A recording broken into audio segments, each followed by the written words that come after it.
Alright, what is up? What is good? We have a new chapter of One Piece today after a 1 week break. This one is just called A.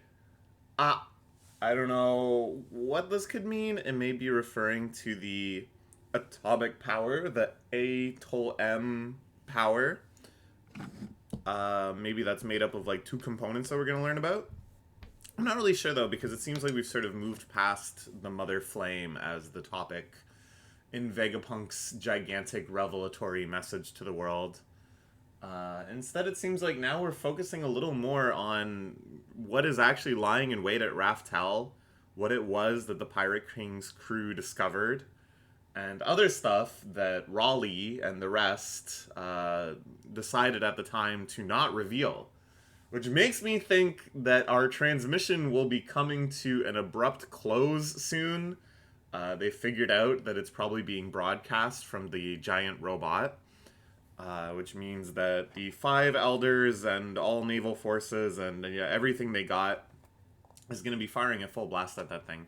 It does look huge. It does look strong. It represents an entire era of strength that we know nothing about. It is impossible to begin speculating how strong it could be relative to everything else we've already seen. But I don't know. This is also an unprecedentedly strong world government force that we're seeing attack it. And basically, yeah, there's no way that we're getting critical details about Raftel and surprises that await us at the end of the entire series right now on top of everything else. There's kind of been enough bombshells. So I think we are going to now see kind of a pushback from the world government, who's been getting owned these last few chapters and having all their dirty laundry aired. Might be able to take down the giant robot before this transmission finishes. Okay, here we see Yamato still patrolling around Wano, hanging out with the cat viper. Very cool. He's having a nice little smoke on the porch. Hyogoro is there too, chilling on the lantern. I'm pretty sure this says promise. Something like that. Not sure what that refers to, but whatever. Okay. There's treasure, buried treasure on the seafloor all over the world. Ooh, that's one way to take it, but not really. Could they be a CV snack? Just go underwater. I like this. I like how much this has sparked the imagination of the world. This is its own kind of launching point of another era of piracy almost. Ready for another dive. Yeah! These guys are so cool. the monkey diving salvage crew or whatever they're called. Noland and his buds. But yeah, it's kind of neat because like we saw this aesthetic of ancient ruined cities and stuff when we've gone down to the seafloor before around Fishman Island and stuff. And I didn't really think twice about it. I was just like, yeah, that's neat. It's like kind of typical underwater aesthetics to have kind of Greco-Roman influences, but they're all, mossy, covered in seaweed, falling apart, crumbling. It's just the vibes. And you're like, yeah, that's just sensible vibes.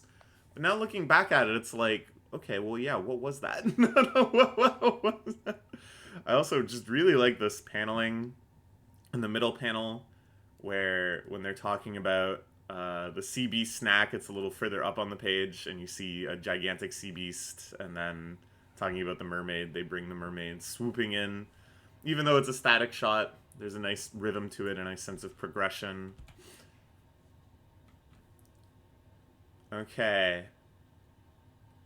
Is he saying that the One Piece is... This is, again, maybe only like the 10th or so time that anybody has said One Piece in the series One Piece. This one is very casual. Not the One Piece is real, the famous line, or Luffy talking to Law and Kid and saying, well, I'm going to be the one that finds One Piece. But yeah, this is in the aftermath of their raid on Fulalead Island. It looks like Garp is not with them, but the other ragtag group of Marines is here. Is he saying... Okay, but what is he saying the One Piece is? I had my theory that it's a big plug that drains the oceans. um, I don't know how they're taking it. I don't know. I actually just don't know. I don't know if there was anything in the last chapter that made me think, oh, he's given a very definite implication as to what the One Piece is. Maybe I am not an astute reader, but whatever. Kobe is freaking out. Helmeppo is freaking out. Everybody's freaking out. The captain's recovering well, but he wants to be alone. This leads us to a pretty dangerous conclusion. Seems an answer that shouldn't be. That's where we step in. There's X Drake. So I don't know. I've always thought in the end we're going to see a lot of Marines swap sides.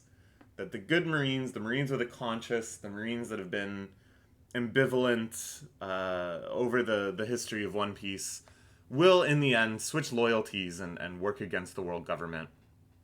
I just kind of think this theme of undercoverness and standing up for what's right beyond anything else will overcome the other themes of loyalty and trust and, you know, camaraderie. And it's going to be, you know, powerful moments, but we can see the seeds of it here. Like when she says, that's where we step in. What does that mean exactly? Stepping on what side? Doing what? Smoker riding his bike across the ocean, meeting up with Tasagi. Now, this information is in bits and pieces, but if I were to say more, it would be speculation. Everybody wants to know what the One Piece is. These random rubes out here in City Town don't expect to ever get to Raftel. They just want to know. Uh-oh, okay, the barrier's coming down. This, of course, was the action of Stussy in her final moments, maybe. Now the way is clear for the Sunny to escape, it seems. Enough distance for the ship to land in the water. Ooh, but battleships everywhere surrounding the Vikings. They need Luffy, too. Don't forget about Luffy. I suppose he can always go with the Giants since they're all heading to Elbaf anyways. The heel is a mysterious monster. Yeah, I guess like a lot of these people, it's like hard to remember sometimes that the stuff you see in the manga isn't seen by all of the manga characters. And that crazy scene where all of the 5 Elder Stars summon themselves to the island wasn't, you know, seen by everyone, and so they just think this is like a really weird horse that's coming to get them. The monster's heading for you. Watch out. His presence is truly overwhelming. Ooh. And, who's this here? This is the big buff girl. Atlas? No. What was her name? Anyways, yeah, she's cool. And she knows exactly what this means. Yeah, this is bad. I don't know. It looks like the ship's about to get cut right in half. Okay. Alright, alright. Zoro blocks with what must be one of his strongest attacks ever. Simply because we know he could block it with this, and this guy is, you know, probably one of the strongest swordsmen that has ever existed. I love the name of this attack, Restful Paradise Rashomon. Reference, perhaps, to the legendary Akira Kurosawa film, a samurai film. So, you know, it's sensible. Ooh, he recognizes the blade. And this guy always kind of looked like Zoro's instructor, sensei guy, right? So he may be too part of this wandering samurai clan that descends originally from Wano. That he recognizes Kitetsu. I'm sure he as well has a legendary named blade. Okay, telling him get the hell out of Dodge now makes a lot of sense. Luffy certainly can fend for himself more than anyone else.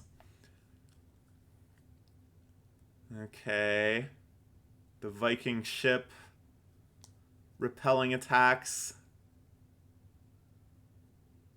Oh, Sanji's on here too. Oh, okay. So this is kind of setting up that we're gonna have another two parties section, which I think is good in general. Just we have so many freaking straw hats. We can come together on major arcs like Wano and Egghead, and then have smaller adventures in between, setting up bigger arcs where the crew is split up just like before. Okay. He doesn't remember how to use his transponder. He's just gonna yell really loud. Oh, this is Atlas. What was the other person's name? It was like, I think like a Buddhist term. Samsara or something. No, that doesn't sound right. Vera? I don't know. Anyways. Okay. Oimo and Kaishi on the boat already. They're fossil pirates from 100 years ago. I don't think so, man. I don't think that captures. Oh my gosh, they're so cool. I love the giant pirates so much. I love that they have this huge ship, but it's like not really that proportionally huge. And whenever we see the giant pirates on their ship, they're kind of like just crowding it all over the place. Going da da da da da. Here we go on another big raid. Oh, they're so cool. Just effortlessly tearing these battleships apart.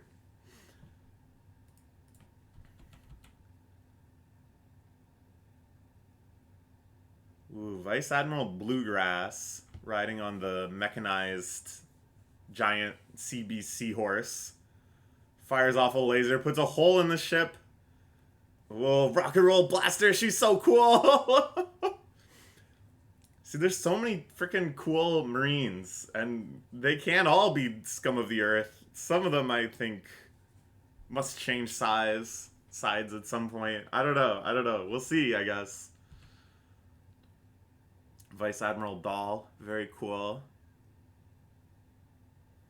At some point, the boar stopped chasing.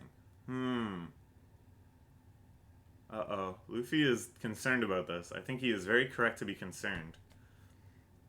We don't know what the boar is doing, but it isn't good. Ah, yes, they're all bearing down against the ancient robotic giant. One final message to a part. To those scattered in the world. It's the Iron Giant that attacked Mari Joie 200 years ago. I'm certain of it.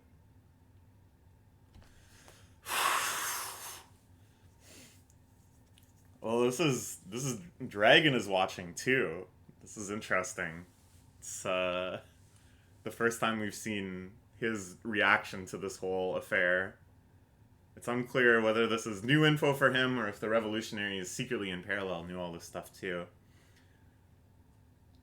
But yeah, it seems like the five Elder Stars are like immortal. They have been around since the founding of this great empire. Great as in huge, not great as in good. Okay, addressing those, bearing the name of D. Dragon, Sabo, Luffy, Garp, Blackbeard, Law. Within you, there is...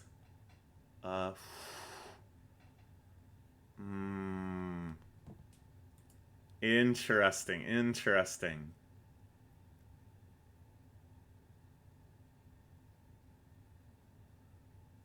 Okay, and there we have it. As I predicted, before the last crucial secrets got out. What's interesting to me, though, is that it didn't cut out before I believe the One Piece to be blah. The secret of the Straw Hat is blah. On the island Raftel, you will find blah. Instead, it's relating to the nature of the will of D. Okay, so, like, there's some things that he could say here that wouldn't be too shocking or anything. there is some sort of bloodline secret.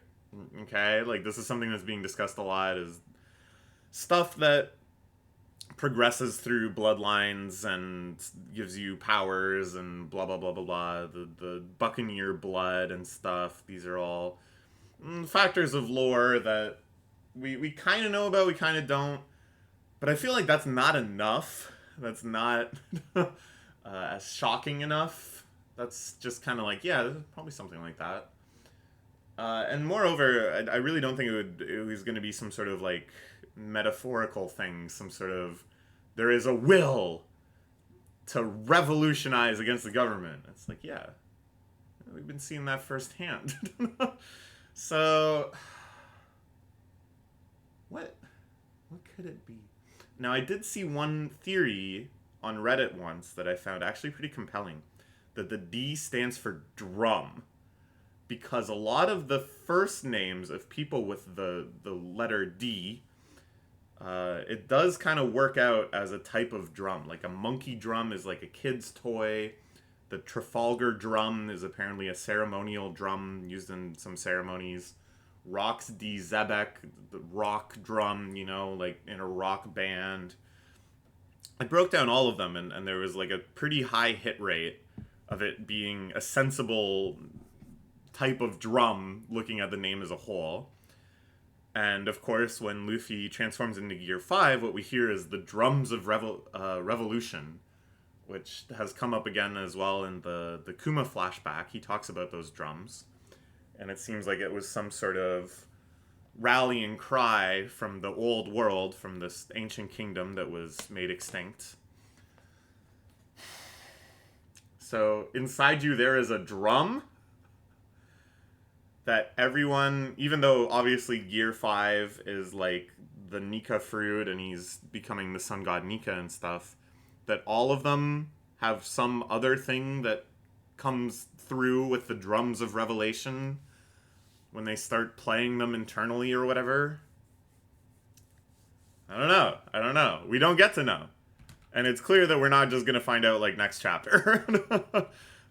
So not only is it, like, there's definitely some sort of big secret there, alright? I don't think there would be any reason to hint at this and make this the final cut-off revelation, the final bombshell cut short if there wasn't some sort of surprise. And it's like the critical surprise. They could have, there's like 80 questions that they didn't want to answer at this moment in the story, right? Like I said, they weren't going to tell us what was on Raftel or what One Piece is or anything like that. But this is the one that they chose to cut off on, you know? And it also means that it's something Vegapunk actually like really knew. Because other stuff he's like, oh, well, I don't want to speculate. I don't want to just broadcast my guesses. I only want to tell you things that I've definitely learned. So he knows what the D is. What the deal with D. Okay, I don't know. Good chapter. Crazy stuff. As always. Let's look forward to the next one. I sure am. I don't see anything about a week off, so I think we're getting one next week. So look forward to that. Alright. Bye-bye for now.